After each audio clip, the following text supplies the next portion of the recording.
People from this part of the world are lucky enough to celebrate their New Year's Eve twice. The first is according to the Christian calendar, which falls on 31st of December. And the second is according to the Telugu calendar, which we all know it as Ugadi.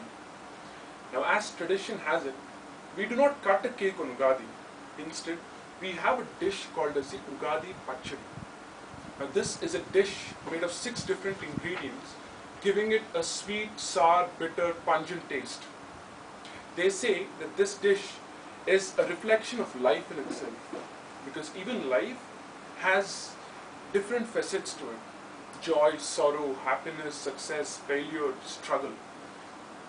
Now, what my dad does as a concerned father is, when he serves me this dish, he only gives me the sweetest part of that dish, and he avoids the rest of the ingredients, because he hopes by doing that his son can bypass all the bitter aspects of life. Now, we all know that is impossible. It is like Vamsi hoping that the rainy season lasts the entire year, or it is like Maya hoping that the discount season lasts the entire year, or the marriage coming up. Both of which are impossible. But the actions of my father are characteristic of every human being, because we do not want to fall into tough times. We want our relatives, our near and dear ones, to be immune from all sorts of hazards. We want to obliterate the word struggle off our lives, because we have been insinuated to think that struggle is undesirable, but we fail to acknowledge that struggle is unavoidable.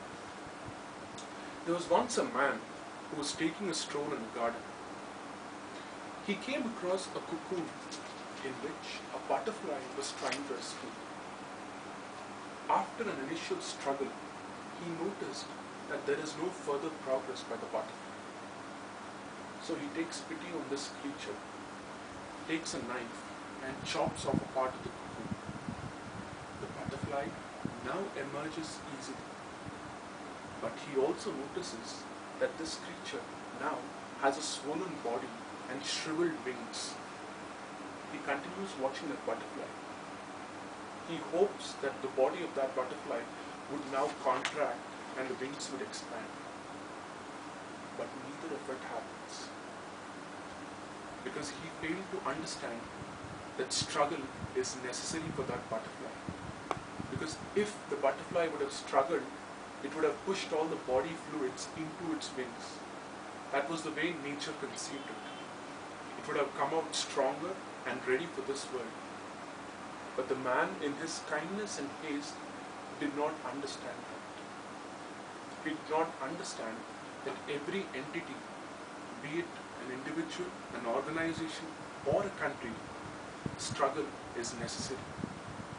So instead of deprecating it, we better start dealing with it. In 242 BC, Rome was an upcoming state. It was attacked by a great general named Hannibal. Hannibal's sole purpose was to invade and destroy Rome. So Rome sends its armies to deal with this new enemy, but it meets with disastrous results. In 2 straight conflicts, Rome loses 40,000 of its soldiers. The following year, Rome faced even worse disaster, because in 1 straight conflict, Rome loses 90,000 of its soldiers. Its manpower was depleted. Its allies deserted her. And this once powerful city-state was now having its worst nightmare. But they did not give up. They did not throw themselves at the mercy of their enemy. They did not surrender. Instead, they decided they will put up with this. And they put up with this struggle for 15 years.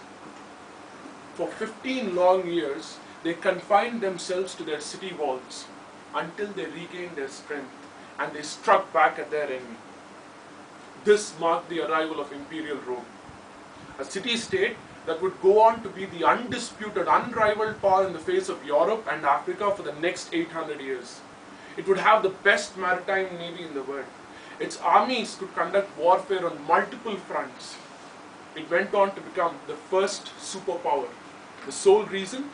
It decided to struggle for those 15 years. So friends, I leave you with this thought. Be it an organization, an individual, or a country, struggle is an inherent impetus to an individual's life. Do not impinge it. Instead, indulge in it. Mr. Toastmaster.